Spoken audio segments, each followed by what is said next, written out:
My PACE journey started when I was selected to be a research assistant with Dr. April Abbott on a cruise to collect and process neodymium and oxygen isotope samples from the North Atlantic Ocean. The plan was to meet in Gdansk and join the Russian Oceanographic Institute on their annual cruise across the 60-degree latitude line as part of the GeoTraces program. A transect to collect samples would be conducted across the Atlantic before arriving at our final destination, Halifax in Canada. In a short amount of time, we had to prepare, clean, and pack all our science gear.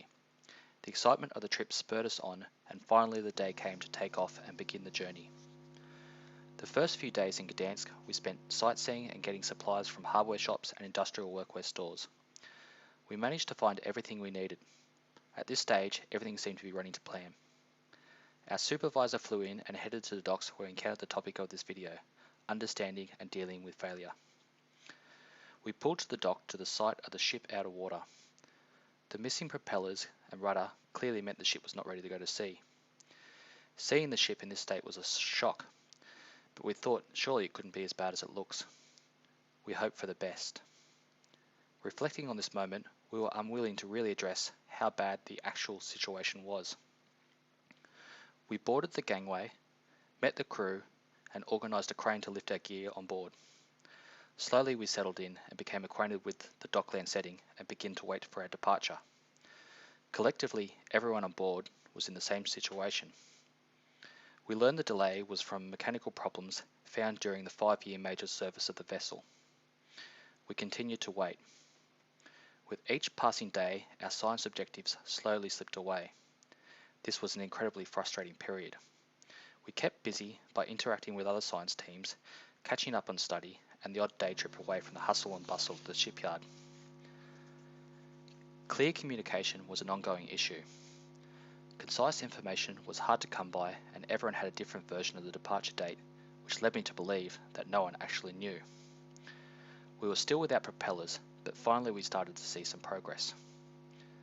The root cause of the delay lay with the shipyard not being able to complete repairs as per contract. The Russian chief scientist appeared very embarrassed by the situation we were placed in. Most of the crew were quick to point out that was not poor planning on their part, but an incompetency of the shipyard in Poland. Finally, the ship was close to being back together and the decks were cleared. After 10 days in dry dock, the boat was finally floated overnight. Just being in the water was a major step that at times felt like it would never happen. Everyone's mood seemed to lift. At this point, we learned that some limited research was still possible.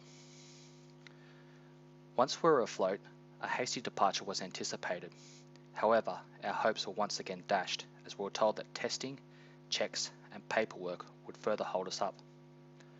Upon this information, the Russian scientists decided that there was no time left for research, as the vessel will be doing a straight steam across the Atlantic to meet its tourist season contracts. They packed their gear and left us with the decision to continue on to Canada with the crew.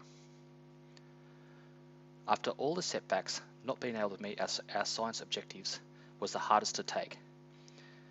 It's difficult to describe the mood that the science teams felt, but there was a somber feeling of disbelief.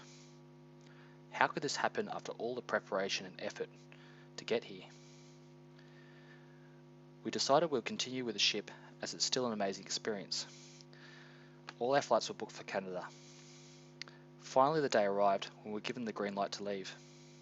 After so much time sitting in the shipyard, it felt like our luck had turned. Being at sea with so much free time, I was able to assess the situation. At first, I struggled to see what we got out of the experience, but upon reflection, I realised as a team we'd already achieved a lot. For example, we established Macquarie University into the GeoTraces program for future work. We overcame massive logistical headaches regarding planning and packing. We found out where in Eastern Europe to find supplies, which is very useful as this cruise departs annually from Gdansk. We learned to bridge the cultural communication gap between East and West, which at times was very difficult. We pioneered this process. We were the first from Macquarie. Although we failed to meet our outcomes, we established reciprocal relationships with Russian scientists and teams from Gran Canaria. I believe this will be very beneficial in the future. We were making good progress on 2 engines as we steamed through the oil fields of the North Sea. Unfortunately, we had one more curveball to contend with. I wake up at 4 AM to the absence of the usually humming motors, and worryingly, we were listening to one side with an approaching storm. I got out of bed and looked out the window. This was the scene from the window.